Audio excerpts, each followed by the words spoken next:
ராஜாதி ராஜ ராஜ மார்த்தாண்ட ராஜ கம்பீர ராஜ குலஜன ராஜ பராக்கிரம ராஜ வைராக்கிய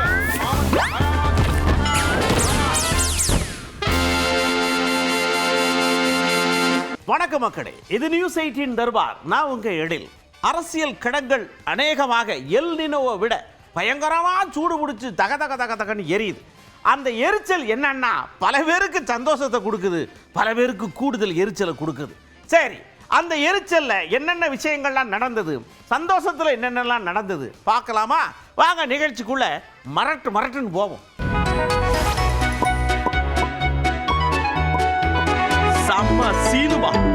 செம்ம சீனுமாக்குள்ள போறோம். அப்படியே ரோல் பண்ணோம்னா சட்டசபையில நிக்குது வண்டி டக்குன்னு. என்னன்னு பார்த்தா விட்டது எல்லாத்தையும் எடுத்து வச்சு இன்னைக்கு பிரிச்சு மேஞ்ச அக்கக்க விட்டுருவோம் சொல்லி பட்ஜெட் கூட்டத்தொடர்ல விவாதத்தை ஆரம்பிச்சு அனல் பறந்து போய்கிட்டே இருக்கு.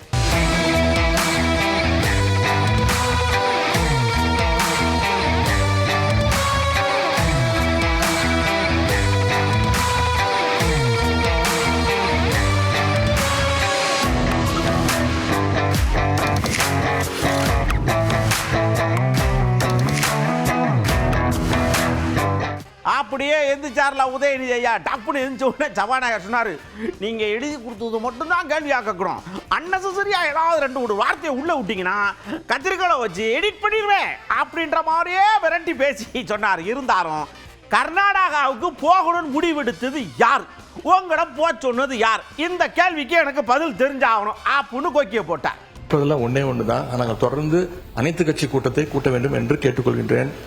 காவிரியில இந்த பிரச்சனை தீர்ப்பதற்காக கர்நாடக அரசு தொடர்ந்து அனைத்து கட்சி கூட்டத்தை கூட்டிட்டு இருக்காங்க. அங்க இருக்கிறவங்க எல்லாருடைய கருத்துக்களையும் கேட்கிறாங்க. ஏன் தமிழக அரசு அனைத்து கட்சி கூட்டத்தை கூட்டுவதை தவிர்க்கின்றது என்பதுதான் எங்களுடைய கேள்வி.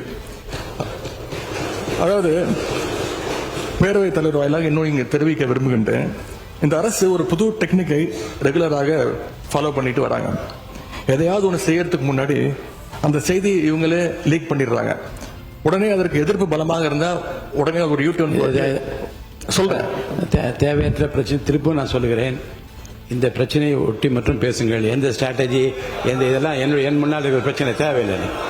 வாங்க, இந்த பிரச்சனையை ஒட்டி தான் தலைவர் பேசிட்டு இருக்கிறேன். முதலமைச்சர் அவர்கள் கர்நாடகா போறார் அப்படின்னு வேளாண் துறை அமைச்சர் ஒரு பேட்டி கொடுக்கிறார். அப்புறம் அவரே அதை மறுத்து பேசுகிறார். அப்புறம் இன்னும் 2 அமைச்சர்கள் அதிகாரபூர்வமாக எந்த முடிவையும் நாங்கள் எடுக்கவில்லை என்று கூறுகிறார்கள். 13 பேர் கொண்ட ஒரு குழு போகுதுன்னு திரும்பி செய்திகள்ல பார்த்தோம்.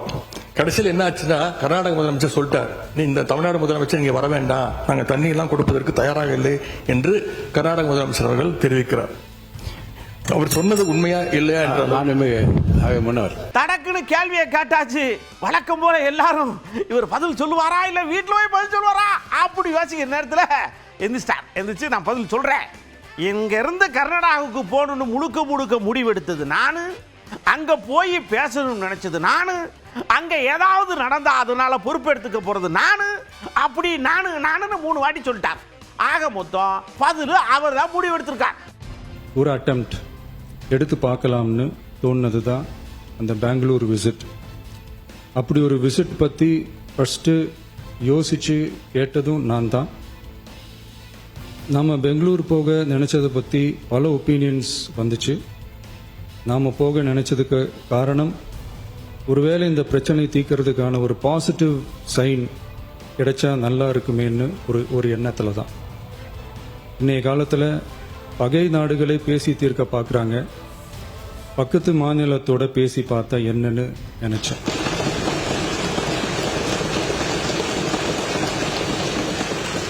அதனால தான் அப்படி ஒரு அட்டெம்ப்ட் எடுக்க நான் ட்ரை பண்ணோம். ஒருவேளை அந்த அட்டெம்ப்டில் ஒரு அவமானம் நேர்ந்தா என்ன செய்யன்னு சில பேர் கேட்டாங்க. அப்படி நடந்தா தமிழ்நாட்டு மக்களுக்காக அதையும் தாங்க தயாராக தான் இருக்கேன்.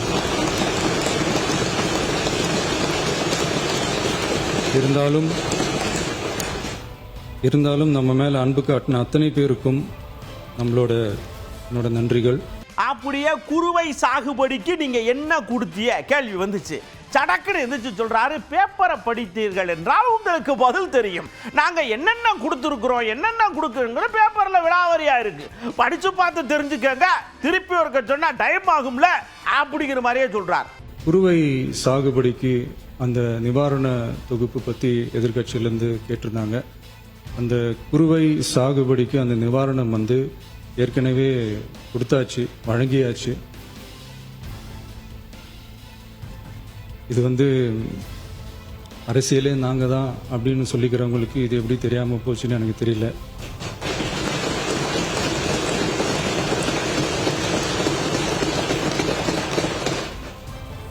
முன்ன பின்ன பேப்பர் படிச்சிருந்தா நாட்டில் என்ன நடக்குதுன்னு தெரிஞ்சிருக்கும். சட்டுன்னு ஏஞ்சார்லா உதயநிதி ஐயா, இங்க பாருங்க. அதாவது இந்த விவசாயிகள் கேட்டது வறட்சி நிவாரண தொகை நிதி, இது கொடுத்தீங்களா இல்லையாங்கிறதா இங்கே கேள்வி. அதை விட்டு நாங்கள் அந்த அதை பண்ண இதை பண்ண பேப்பர் பிடிச்சல கீப்பர் பிடிச்சிக்கலான்னா பேப்பரில் இதெல்லாம் ஒடுவிய வறட்சி நிவாரண நிதி இருக்கா இல்லையா சடக்குன்னு மடக்கி கேள்வி கேட்கார். மாண்புமிகு எதிர்க்கட்சி தலைவர் பேசுவதற்கு நீங்க அமைதியா இருங்க. நீங்களே இப்படி பிரச்சனை பண்ணா எப்படி? அமைதியா இருங்க, அவங்க பேசணும் சுருக்கமாக.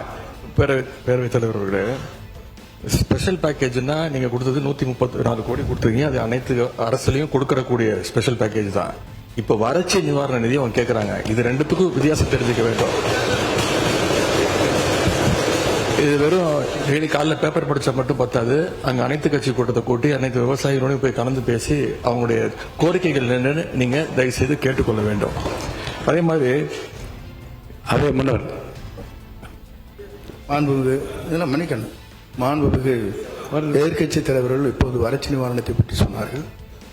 செப்டம்பர் இறுதி வரையிலும் பார்த்துவிட்டு தான் வறட்சி நிவாரண பணிகளை ஆற்றுவது வழக்கம். அவை அதை குறிப்பிட விரும்புகிறேன். அதாவதுங்க முதல்வரும் எதிர்க்கட்சி தலைவரும் மல்லுக்கு நிற்காங்க. இதை அப்படியே விட்டா நல்லா இருக்காது, நாம எந்திரிச்சா தான் நம்மளா கொஞ்சம் போக்கஸ் ஆகும்னு சொல்லி செங்கோட்டையன் எந்திரிச்சு சடக்குன்னு வச்சு மைக்கை படக்குன்னு திருப்புறாரு. அந்த மைக்கு என்ன பாவம் பண்ணுச்சுன்னு தெரியல. இவர் இப்படியே பண்ணிக்கிட்டு இருக்கும் போது ஆதவர்ஜின சடக்குன்னு இருந்துச்சு, நாமளும் லைட்டா உள்ள வந்தா தானே நல்லா இருக்கும்னு இங்க வாருங்க. எனக்கு ஒரு உண்மை தெரிஞ்சாகணும். இந்த தொகுதி மறுவரையறைக்கு நீங்க சொல்றீங்களா சொல்றீங்களா? அதுக்கு எனக்கு ரெண்டுல ஒன்று சொல்லுங்கன்னு கேட்கார். மாண்புமிகு முதலமைச்சர் அவர்கள் தமிழ்நாட்டில் பாராளுமன்ற உறுப்பினர்களுடைய ப்ரொபோஷனேட் காப்பாற்றப்படணும், தென் மாநிலங்கள் காப்பாற்றப்படணுங்கிற ஒரே குறிக்கோளுடன் பாராளுமன்றத்தில் கூப்பிட்டிருக்கார். அதுல ஒரு டெல்லியிலிருந்து வந்த என்னன்னா இது ஒரு இதை எதிர்க்கட்சி தலைவர் சொல்லட்டும். வரக்கூடிய இல்ல நாங்க பேசிடுறோம். என்ன வரக்கூடிய நாடாளுமன்ற சிறப்பு கூட்டத்தில் திமுக இந்த பில்லுக்கு சப்போர்ட் பண்ண போது இல்ல வெளிநடப்பு பண்ண போது அப்படின்னு ஒரு ஒன்றிய அரசோடு சேர்ந்து பண்ண போறாங்கன்னு அதுக்கு எதிர்க்கட்சி தலைவர் திமுக ஆட்சியில் இருக்கும் பொழுது என்ன நிலைப்பாடு எடுத்தாங்களோ தமிழக வாழ்முறைக்காக நடவடிக்கை எடுக்க போறாங்களா எதுக்கு தலைவர் சொல்லட்டும். இங்க பாருங்க, மைக்கா புடிச்சுக்கிட்டு அப்படியே ஓடி சத்தம் போட்டா மட்டும் பத்தாது. இந்த தொகுதி மறுவரையறை சம்பந்தமா என்னென்ன பிரச்சனை வரும், என்னென்ன இது வரும்னு எடுத்து சொல்லி வேண்டாம்னு மல்லுக்கு நிக்கிறது திமுக தாயா. ஃபர்ஸ்ட்ல இருந்து ஏயா இப்படி பண்றீங்க? சடக்குன்னு நீங்க ஏதாவது கேட்டீங்கன்னா படக்குன்னு சொல்லி போடுவாங்கல உதயநிதி ஐயா. இந்த தொகுதி மறுவரையறை டீலிமிட்டேஷன் அதை பற்றி ஒட்டுமொத்த இந்தியாவுக்கே முன்மாதிரியாக அதை முதலாக அந்த பிரச்சனையை பற்றி பேசிய திராவிட முன்னேற்ற கழகம் எங்களுடைய தலைவர் அவர்கள்தான்.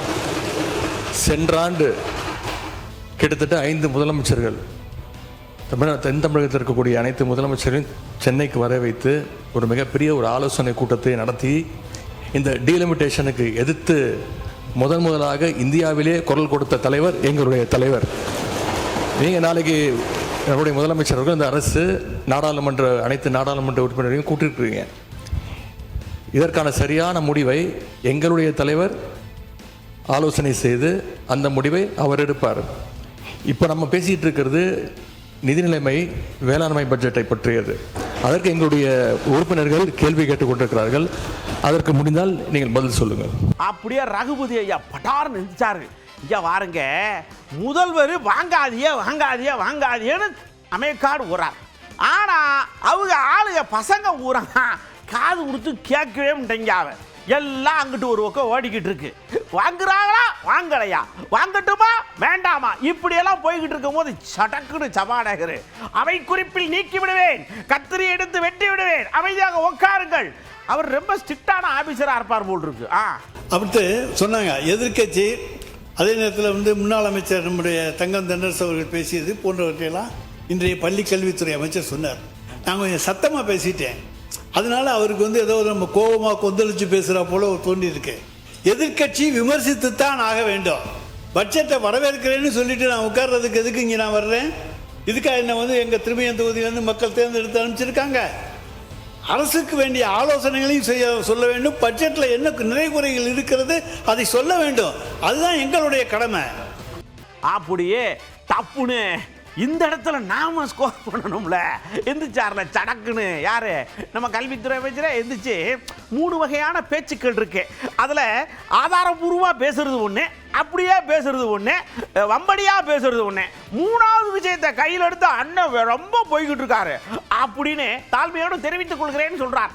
உங்கள் மூலமாக அண்ணனுக்கு சொல்கிறேன், அவர் சத்தமாக பேசலாம், சட்டத்தை குறித்து கூட பேசலாம், ஆனால் உண்மைக்கு புறமானதை பேசாமல் கொஞ்சம் உண்மையை பேசினால் நன்றாக இருக்கும் என்பது எங்களுடைய கோரிக்கை. அதே சமயம் பேசுகிற பேச்சு என்பது 2 வகையான பேச்சு இருக்கிறது. ஒன்று, கையில் இருக்கிற அந்த குறிப்புகளை எடுத்து அதை வைத்து பேசுவது. 2, இதயத்திலிருந்து பேசுவது.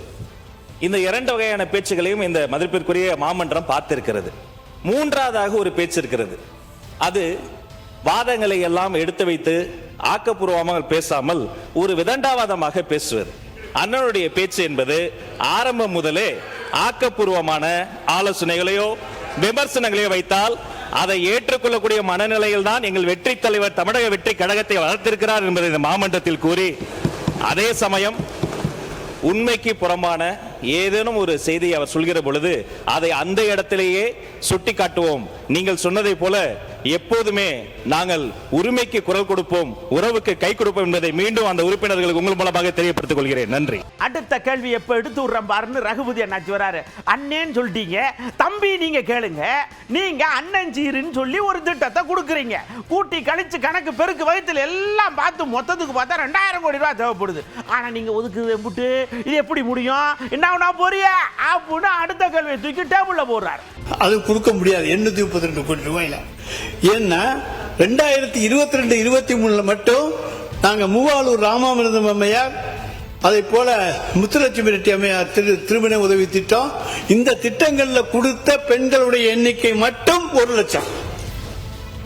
அப்ப எல்லா பெண்களும் இந்த இடத்துக்கு நிச்சயமா 2 லட்சம் 3 லட்சம் பேர் வருவாங்க. நீ தங்க 1,05,000 ரூபா, உங்க அதிர்ஷ்டம் 1 லட்சத்துக்கு வரட்டும், புடவை 10,000க்கு வரட்டும். 1,10,000 1 லட்சமா ஆக்கினா கூட 2000 கோடி ரூபாய்க்கு குறையாமல் தாலிக்கு இன்றைக்கு நீங்கள் மாமன் சீர் தருவீர்கள், அண்ணன் சீர் தருகிறீர்களே, அதற்கு வேண்டும். ஆனால் அதற்கு ஒதுக்கி இருப்பது 832 கோடி ரூபாய் மட்டும்தான் நிதியமைச்சர் அவர்களே. அப்படியே சடக்குன்னு கேள்வி ஒண்ணு கேட்டா பதில் ஒண்ணு வரும்ல, அந்த மாதிரி அசர வைக்கிற மாதிரி வரிகள் செஞ்சாரு. இங்க இருங்க, எல்லாத்துக்கும் காரணம் திமுக தான். ஒவ்வொருத்தர் தலையிலையும் கிட்டத்தட்ட 1.5 லட்சம் ரூபாய்க்கு கடனை ஏற்றி வச்சிருக்கிறீங்க. இப்ப நீங்க எங்களுக்கு பாடம் எடுக்கிறீங்க, இதெல்லாம் நல்லா இல்ல அப்படின்னு எதுக்கு சொன்னாருன்னே தெரியாம சொல்றார். அவங்க தலைவரை எங்கே தேடுவோன்னு சொல்லியிருக்கிறாங்க, எங்கே கண்டுபிடிப்போம்னு சொல்லியிருக்காங்க, எங்கே பார்க்க முடியும்னு சொல்லியிருக்காங்க. மகள் உரிமை தொகையை பற்றி நீங்கள் கேட்டிங்கன்னா தலைவர் நேம் தான் வரும்னு சொல்லியிருக்கீங்க. ஏன் இன்னும் அடிஷ்னலாக ஒன்று நீங்கள் மிஸ் பண்ணிட்டீங்க. தமிழ்நாட்டில் இருக்கிற ஒவ்வொரு தலைமையிலையும் 1,28,000 கடன் விட்டுக்கு போனது நீங்கள் தான். அங்கே தான் அவர் தேடணும்னு நினைக்கிறேன் நான். ஒரு ஹெட் கவுண்ட் மேலேயோ 1,28,000 கடன் இருக்கு சார். சார் இது நான் சொல்லல சார். சார் முதல் பொறுமையா இருங்க, ரிலாக்ஸா இருங்க, ரிலாக்ஸ், கூலா இருங்க, கூல் கொஞ்சம் கூலா இருங்க. நான் சொல்றேன் சார், இது சார் அவங்க சொன்னாங்க தான் நான் சொல்றேன்.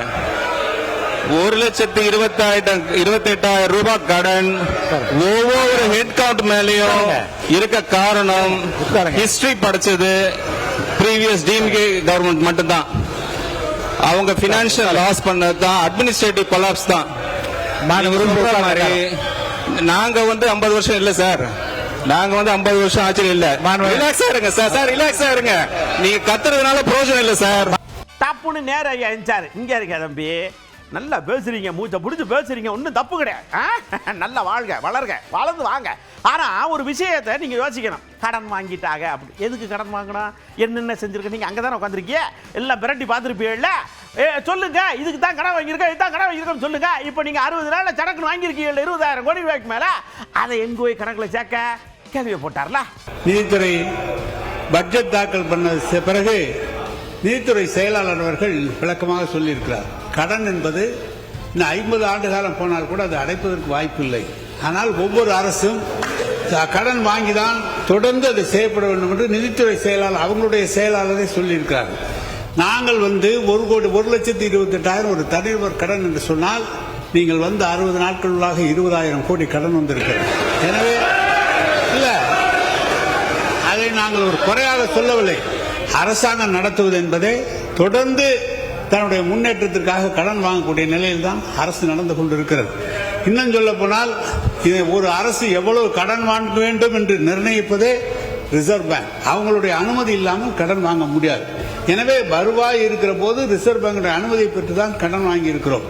எவ்வளவு கடன் அல்ல, எவ்வளவு திட்டங்கள் நிறைவேறியிருக்கிறது என்பதை பாருங்கள், எவ்வளவு புதிய திட்டங்கள் வந்திருக்கிறது என்பதை பாருங்கள். அதுதான் அப்படியே சடக்குனு என்னையா 2 பேர் மாறி மாறி பேசிட்டீங்க. அப்படி நான் காலையில இருந்து நாங்கள் வேடிக்கை உட்காந்துருக்கோம். என்சார்ல அக்கறை கிருஷ்ணமூர்த்தி ஐயா இங்க இருக்க, நீங்க திட்டம்ன்றியா பூரா நாங்க கொண்டு வந்து திட்டம் பேரை மத்தியம் மாட்டி வச்சுட்டு நீங்க வாட்டுக்கு அப்படியே கொண்டு போய்கிட்டு இருக்கிறீங்க அப்படின்னு சொல்லும் போது சடக்குன்னு வந்தார் சவடகரையா.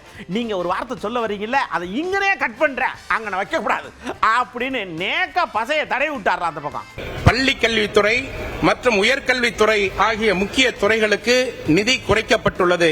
இது கல்வித்துறையின் கட்டமைப்பையே சிதைப்பது போல் உள்ளது. மாற்றம் என்று சொன்னீர்களே, அது பெயர் மாற்றம் தானா? மாண்புமிகு அம்மா அவர்களின் தாலிக்கு தங்கம் திட்டம் அண்ணன் சீர் திட்டமாக பெயர் மாற்றம் செய்யப்பட்டுள்ளது.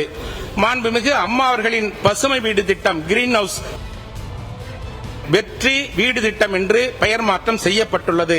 அம்மாவின் ஆட்சியில் மாணவர்களுக்கு வழங்கப்பட்ட விலையில்லா மிதிவண்டிகள் திட்டம் நவீன பிராண்டட் மிதிவண்டிகள் என்று பெயர் மாற்றம் செய்யப்பட்டுள்ளது. மாண்புமிகு அம்மாவின் ஆட்சியிலும் மற்றும் அண்ணன் எடப்பாடியார் ஆட்சியிலும் தொடர்ந்து வழங்கப்பட்ட விலையில்லா மடிக்கணினி திட்டத்திற்கு வெற்றி மடிக்கணினி திட்டம் என்று பெயர் மாற்றம் செய்யப்பட்டுள்ளது. என்னடா இவ்வளவு நேரம் ஆளை காணுமே, அவரு தானே சடக்குன்னு ஸ்பீக்கரா எந்திரிச்சு பேசுனேன். என்சார்ல நிர்மல்குமார் ஐயா இங்க பாருங்க, இந்த ஒட்டுறது இது பண்றது ஸ்டிக்கர் இதெல்லாம் 6 ஒண்ணா, அதை நீங்க முதல்ல சொல்லுங்க. அதுக்கப்புறமேட்டு மற்றதை நம்ம தொடர்ச்சியா பேசுவோம். இதை கண்டுபிடிச்சது யாரு, ஒட்டுனது யாரு, செஞ்சது யாரு? ஆமா, அதுக்கு சரி, அதை நீங்க அப்படியே பாலா பண்ணுவீங்களா அப்படின்னு அந்த பக்கத்துல இருந்து கேள்வியா வருது. பல திட்டங்கள் கடந்த 60-70 ஆண்டுகளாக ஒவ்வொரு திட்டமும் ஒவ்வொரு அரசும் அந்தந்த அரசு வந்தவுடன் செயல்படுத்தி வரும் திட்டங்கள் தான். பெரும்பாலான திட்டங்கள் கடந்த ஆட்சி காலத்தில் நிறுத்தப்பட்டது. அந்த நம்முடைய முதல்வர் தலைமையிலான ஆட்சி வந்த பிறகு அந்த திட்டங்கள் புது செயல் வடிவம் கொடுக்கப்பட்டு அது செயல்படுத்தி வருகிறது. ஸ்டிக்கர் என்பது யாருக்காக முதலில் அந்த வார்த்தை உருவானது என்று எல்லாருக்குமே தெரியும். ஸ்டிக்கர் என்ற வார்த்தை யாருக்காக உருவானது, எப்படி உருவானது என்று எல்லாருக்குமே தெரியும். அப்படியே பாருங்க, ஓஎஸ் மணி ஐயா கடும் கோபத்தில் சொல்றார். என்னன்னா அதை ஒரு சில சடக்குன்னு ஏதோ ஒரு இடத்துல விட்டார் வாயா. எப்படின்னா, நாங்க நடத்தி கொண்டிருப்பது புரட்சி தலைவர் ஆட்சி, புரட்சி தலைவி ஆட்சி அப்படின்ற மாதிரி சொல்லிவிட்டார்.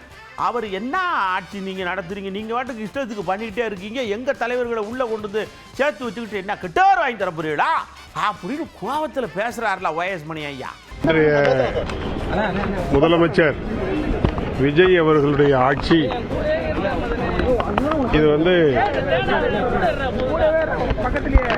சும்மா ஆட்சி. இது சும்மா ஆட்சியை அவங்க மறைக்கிறதுக்காக அம்மா ஆட்சி என்று அவர்கள் சொல்கிறார். அம்மாவுடைய சிறப்பை, அம்மாவுடைய மாண்பை அம்மா அவர்கள் தமிழகத்திற்காக, குறிப்பாக ஜீவாதார உரிமைகளுக்காக புரட்சித்தலை அம்மா அவர்கள் ஆட்சியில் இருந்த போதும் சரி, இல்லாத போதும் சரி, காவிரி நீர் பிரச்சனைக்காக, முல்லை பெரியார் பிரச்சனைக்காக, நம்முடைய ஜீவாதார உரிமைகளுக்காக, அது வீராணம் தண்ணீரை கொண்டு வருவதற்காக திட்டமாக இருந்தாலும் சரி, அனைத்தையும் சாதித்து காட்டியவர், சட்ட போராட்டம் நடத்தி வெற்றி பெற்று காண்பித்தவர் புரட்சித்தலை அம்மா அவர்கள். பெண்ணினத்தை உயர்த்தி பார்க்க வேண்டும் என்று ஆசைப்பட்டு அதில் வெற்றி கண்டவர் புரட்சித் தலைவி அம்மா அவர்கள். புரட்சித் தலைவி அம்மா அவர்களுடைய ஆட்சி காலம் என்பது தமிழ்நாட்டுக்கு மட்டுமல்ல, இந்திய துணைக்கண்டத்திற்கே ஒரு எடுத்துக்காட்டான ஒரு மிகப்பெரிய மாறுதலை ஏற்படுத்தி தந்திருக்கிற ஒரு உன்னதமான ஆட்சி தான் அம்மாவுடைய ஆட்சி. அம்மாவுடைய ஆட்சியை விஜய் அவர்களுடைய ஆட்சியோடு ஒப்பிடக்கூடாது. டக்குன்னு இப்படியே பார்த்துக்கிட்டே இருந்தாங்க. என்னடா நம்மளை எங்க டயம் கடைக்கு உள்ள பூதலாம்னு. அன்புமணியே நம்ம சௌமியா அன்புமணியே அந்த அக்கா சடக்குன்னு எஞ்சாங்கல்ல இருக்க. நீங்க மாறக்கூடிய மாறி மாறி பேசிட்டு இருந்தீங்கன்னா இந்த தண்ணி வராம பூரா வாயை பிறந்து கிடக்கு நிலம் பூரா. இந்த காவிரி தண்ணி இந்த விஷயங்கள்லாம் எப்போ பேசுவியா? இது லிஸ்ட்டு நிறையா இருக்கு. உங்க புஸ்தகமே வச்சுருக்கேன். அப்படிங்கிற மாதிரி எடுத்து எடுத்து கொடுக்காங்க. பதிலாக வரும். சட்ட முன்னெடுப்புகளை நாம கண்டிப்பாக செய்ய வேண்டும் மாண்புமிகு பேரவைத் தலைவர் அவர்களே. ஏனென்றால் மேகேதாட்டு டேம் எங்க கட்ட போறாங்க தெரியுங்களா? நம்ம தமிழ்நாடுல இருந்து 4 கிலோமீட்டர் தூரம். இந்த மத்த பிச்சை டேம்ல எங்கேயோ தள்ளி 200 கிலோமீட்டர் 300 கிலோமீட்டர் தூரத்தில் இருக்குது. கர்நாடக அரசு proposed site for construction of Mekedatu dam is just 4 kilometers away from our state Tamil Nadu. 4 kilometre Krishnagiri Dharmapuri பார்டர்லயே 4 கிலோமீட்டர் கட்டுறாங்க. எதுக்கு கட்ட போறாங்க? ஒரு சொட்டு தண்ணி கூட தமிழ்நாட்டுக்கு வரக்கூடாது. வரக்கூடிய அத்தனை தண்ணியும் எல்லா டேம்லயும் சேர்த்து வச்சுட்டு மேகேதாட்டுல 70 TMC தண்ணியை புடிச்சு வச்சுக்கிட்டு ஒரு சொட்டு நீர் கூட தமிழ்நாட்டுக்கு வரக்கூடாது என்பதற்காக தான் தமிழ்நாட்டுக்கு மிக அருகில் டேம் கட்டுறாங்க. அந்த மேகேதாட்டு டேம் கட்டினாங்கன்னா 3 வனவிலங்கு சரணாலயங்கள் அந்த டேம் கீழே போயிடும். 12,500 ஏக்கர் காடுகள் அழிந்துவிடும். புலிகள் சாங்சுவரி இருக்கு. பிலிகிரி ரங்கநாத சுவாமி கோவிலுடைய புலிகள் காப்பகம் இருக்கிறது. காவேரி வைல்ட் லைஃப் சாங்சுவரி இருக்கிறது.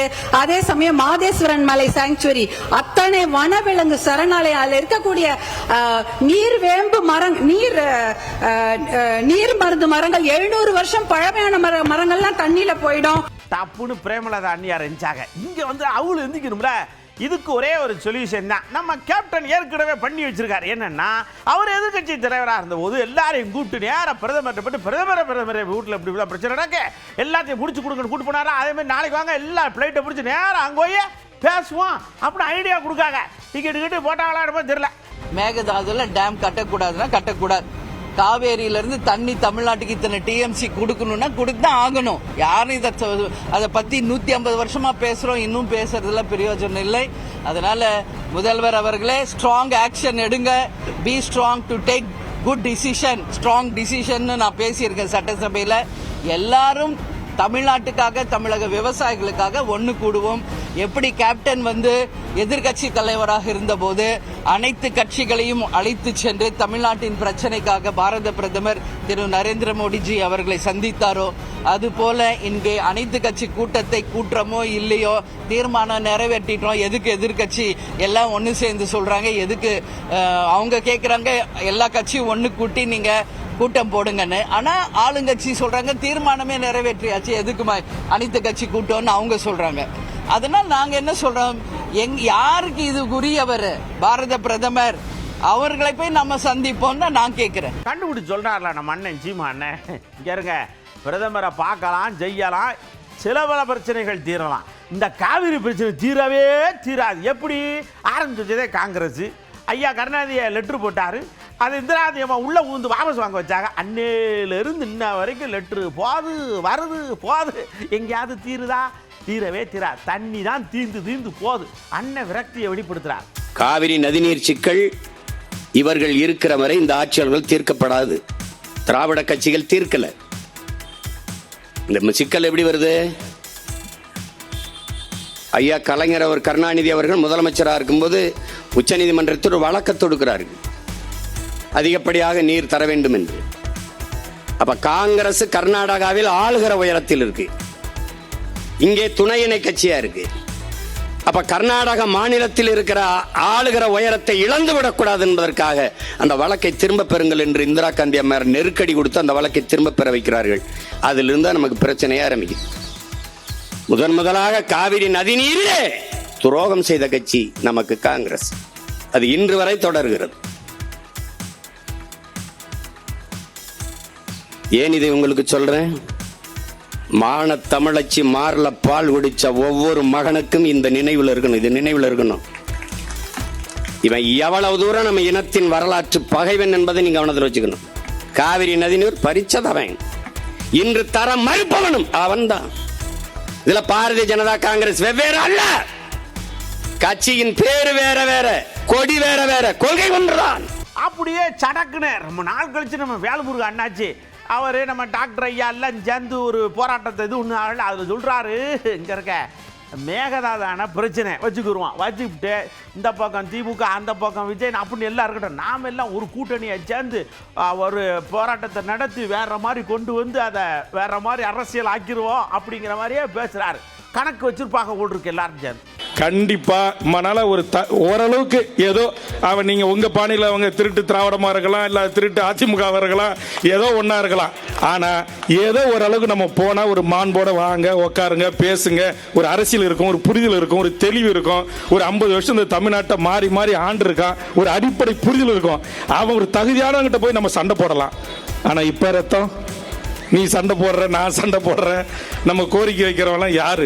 இன்னைக்கு பார்த்த மந்திரிகள் முகங்கள் எல்லாம் இன்னைக்கு தான் முத மந்திரிகள்லாம் பதில் அளிச்சாங்க. என்ன அற்புதமான உரை, சட்டமன்ற உரை, என்ன புள்ளி விவரங்கள். ஐயோ ஐயோ ஐயோ ஐயோ ஐயோ, இப்படியேப்பட்ட ஒரு சட்டமன்றத்தை சுதந்திர இந்தியாவின் 75 ஆண்டு கால வரலாற்றில் நம்ம பார்க்கல.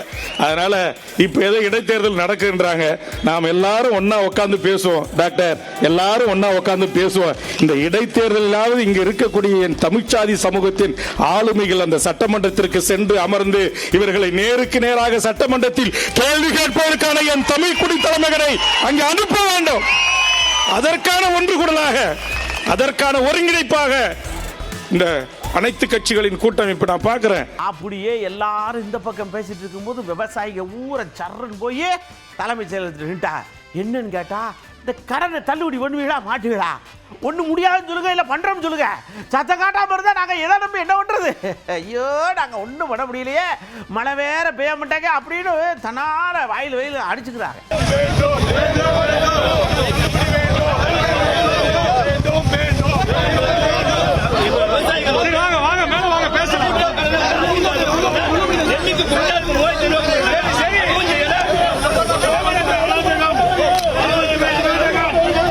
அப்படியே என்னடா ஒரே குற்றச்சாட்டா போய்கிட்டு இருக்க, யாராவது சப்போர்ட்டுக்கு வந்தா தானே ஆளுங்கட்சி கொஞ்சம் அப்படி தும்முட நிற்கும் அப்படின்னு பார்த்தா வர்றாருல வீரவாண்டி ஐயா. எல்லாம் கரெக்டு தாயா, காசு வச்சிருந்தா தந்துருவாங்கல்ல, மத்திய அரசு தரமாட்டேங்கி அதை கொடுத்துட்டாங்கன்னா புதுசா இருக்கிறவங்க சரட்டுன்னு போயிடுவாங்க, விவசாயிகளும் சந்தோஷம் அடைஞ்சிருவாங்க. இப்போ பிரச்சனை மத்திய அரசு காசு வரலைங்கிற மாதிரியே சொல்றார், வந்தா எல்லாம் தீந்துரும்ன்ற மாதிரியும் சொல்றார். கொடுத்த வாக்குறுதிகள் முழுமையாக நிறைவேற வேண்டும். இது ஒரு புதிய அரசு, நிதி இல்லாமல் அவர்கள் சிரமப்படுவது புரிகிறது. ஒன்றிய அரசு நிதியை தர வேண்டும். இது முழுநிறை பட்ஜெட் அல்ல. விவசாயிகளுக்கு கொடுத்த வாக்குறுதிகள் நிறைவேற்றப்படுகிற பொழுதுதான் பட்ஜெட் முழு வடிவம் பெறும், நிறைவு பெறும். அப்படியே ஐயா உதயநிதி ஐயா எழுந்துச்சு பேசுனாலே ஆதரவு வச்சுனா எண்ணெயில ஓட்டு தக்காளி மாதிரி தக தக தகன்னு கொதிக்கிறாரு, என்ன வச்சியா அப்படின்னு கேட்டா, அப்படிலாம் பண்ணக்கூடாதுங்க, சட்டசபையில் அப்படி எல்லாருக்கும் சம உரிமை உண்டு, உறுப்பினராக தேர்ந்தெடுக்கப்பட்ட அனைவரும் கேள்வி கேட்க உரிமை உண்டு, பதில் சொல்றது உங்க கடமை. அதனால நீங்க அப்படிலாம் குதிக்கப்படாது, தகிக்கப்படாது, பொறுமையா இருந்து சொல்லணும். அங்கேயும் சப்போர்ட் பண்றாரு. எதிர்கட்சியும் ஆளுகிற கட்சியும் சேர்ந்ததுதான் ஜனநாயகம். நாடாளுமன்ற ஜனநாயக வடிவம் என்பது பிரதமருக்கு என்ன பொறுப்பு இருக்கிறதோ அது சட்டமன்ற எதிர்கட்சி நாடாளுமன்ற எதிர்கட்சி தலைவருக்கும் பொறுப்புண்டு. முதல்வருக்குள்ள அதே பொறுப்புகள், கடமையாற்றும் எனும் பொறுப்பு எதிர்கட்சிக்கு உண்டு. டாக்டர் அம்பேத்கர் கூறுவது போல் நாணயத்தின் இருபக்கம் போல் ஆளுங்கட்சியும் எதிர்கட்சியும்.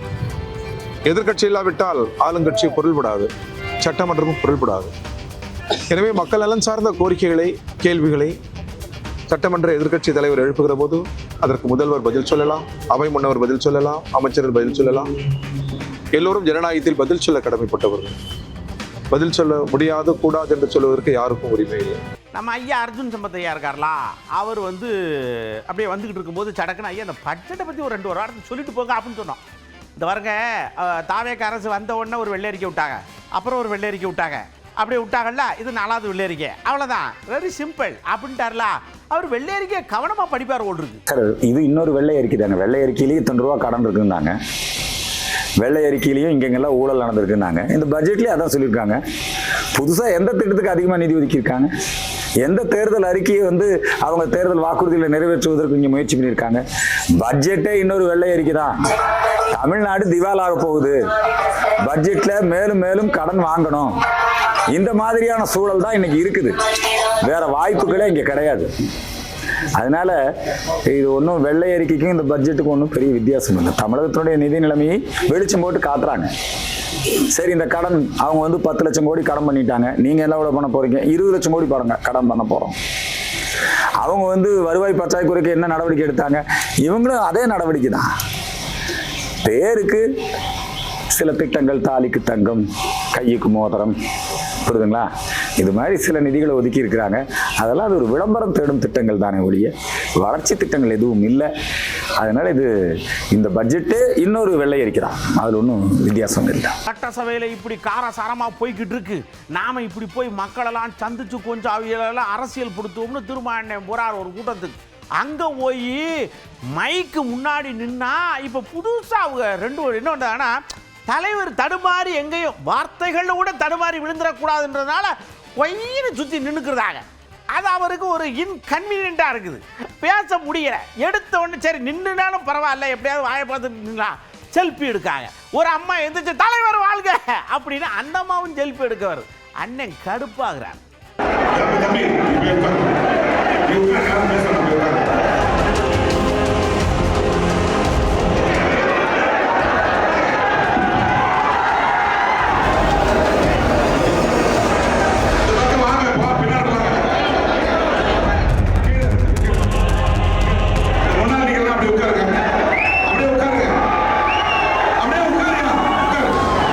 சரி நண்பர்களே, எப்பயுமே தர்பாரில் அப்படியே ஒட்டு மொத்தமாக கலந்து கட்டி கொடுப்போம், ஒன்று ஒன்றா பார்த்து என்ஜாய் பண்ணியிருப்பீங்க.